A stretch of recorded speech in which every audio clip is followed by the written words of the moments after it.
Mutfağımızdan herkese merhaba. Kanalıma hoş geldiniz. Bugün sizlere iki renkli, yumuşacık, asla sönmeyen efsane bir kek tarifi göstereceğim. Yapımı çok kolay, lezzeti olay.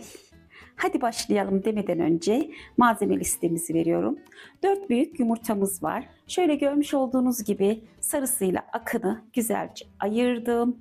1 çay bardağı şeker diyeceğim fakat sarısıyla beyazını ayırdığımız için 2 çay bardağı şeker, 2 çay bardağı sıvı yağ, 1 çay bardağı süt değil arkadaşlar, sarısı da olacağı için 2 çay bardağı süt, 2 paket kabartma tozu, 1 paket vanilya, 1 su bardağı un, fakat sarısı da olduğu için 2 su bardağı un. Eğer sıvı gelirse şöyle güzelce birer yemek kaşığı daha ilave edebiliriz. Yumurtamızın daha sarı gelebilmesi için 2 çay kaşığı zerdeçalımız olacak ve hemen şöyle yapımına başlayabiliriz.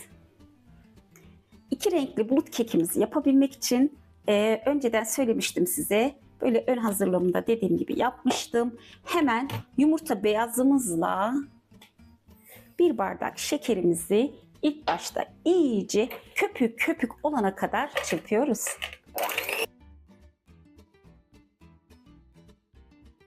Evet, bulut kekimizin yumurta beyazını şekerle iyice çırptım arkadaşlar.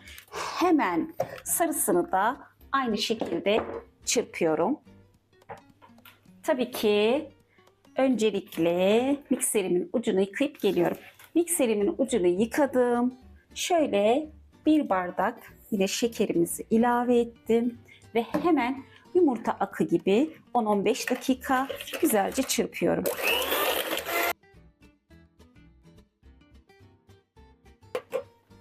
Evet, şöyle görmüş olduğunuz gibi sarısını da ayarladım ve diğer malzemelerimi de ayarlayıp geliyorum.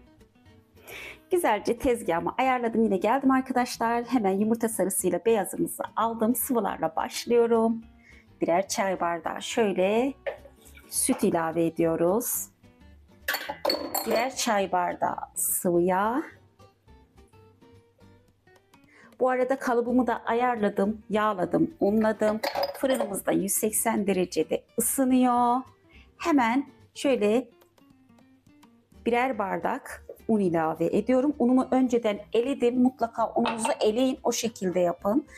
Sarımızın daha sarı gelmesi gerekiyor. İsterseniz gıda boyası da kullanabilirsiniz. Hemen şöyle 2 çay kaşığı zerdeçal da ilave ettim. Birer paket kabartma tozu ilave ediyoruz.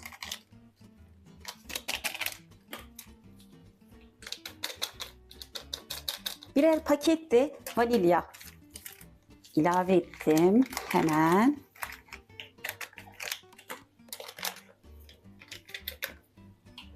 Ve ikisini de spatulayla alttan üste karıştıracağız. Yumurta beyazımızın sönmemesi için ilk başta güzelce sarısını karıştırıyorum. Tabii ki cıvık gelirse yine şöyle ayrı bir kenarda unumu elemiştim. Hazır, birer kaşık ilave edeceğim arkadaşlar. Karıştırıp geliyorum.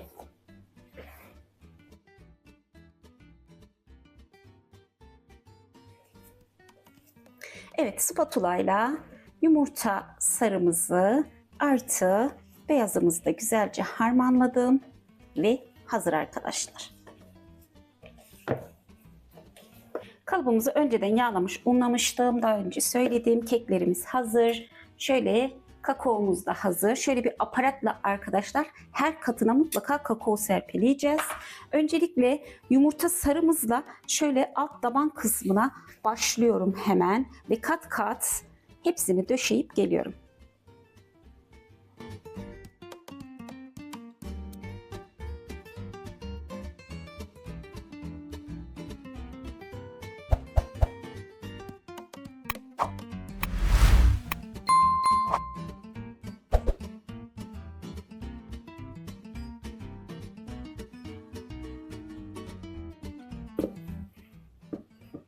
Arkadaşlar vallahi nazar değdi mi desem, heyecan mı desem.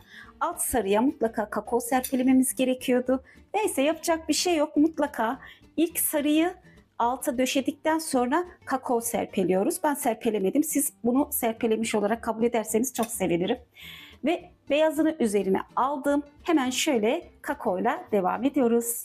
Yani demek istediğim burada her katın arasına kakao mutlaka serpelenecek.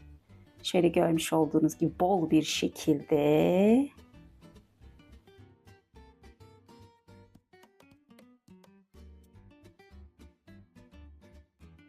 Ve yine sarısıyla devam ediyorum.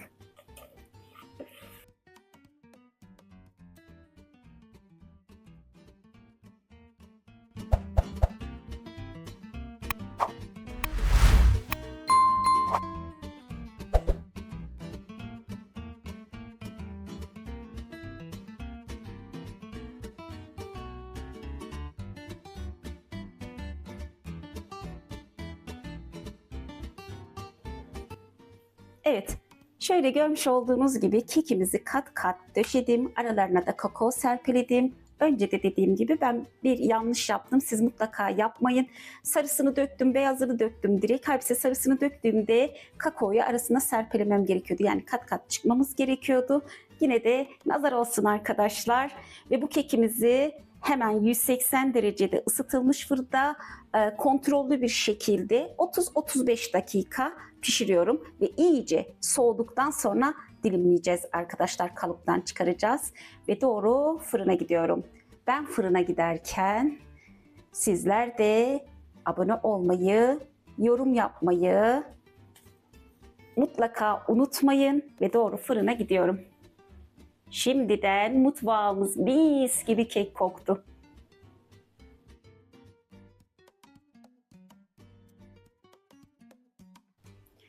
Bulut kekimiz pişti. Fırından çıkardım. Henüz daha çok sıcak arkadaşlar.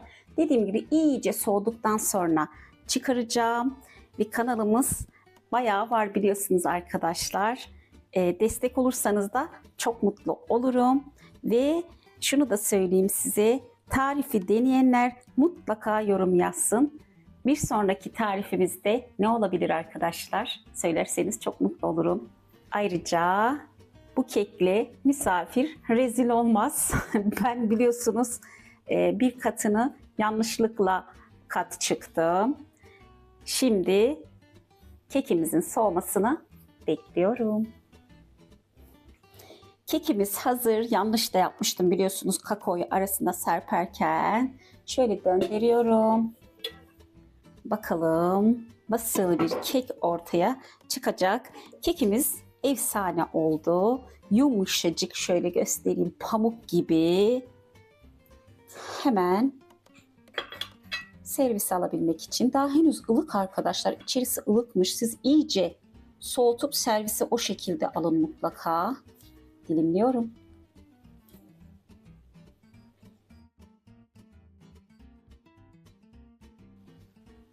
Efsane olmuş arkadaşlar. Hemen şöyle servis tabağıma alıyorum.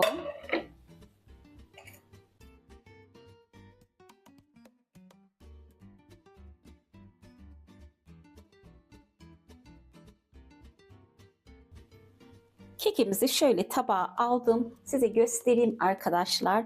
Yumuşacık oldu.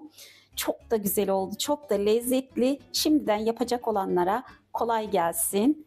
Eğer tarifimi beğendiyseniz beğenmeyi, kanalıma abone olmayı unutmayın.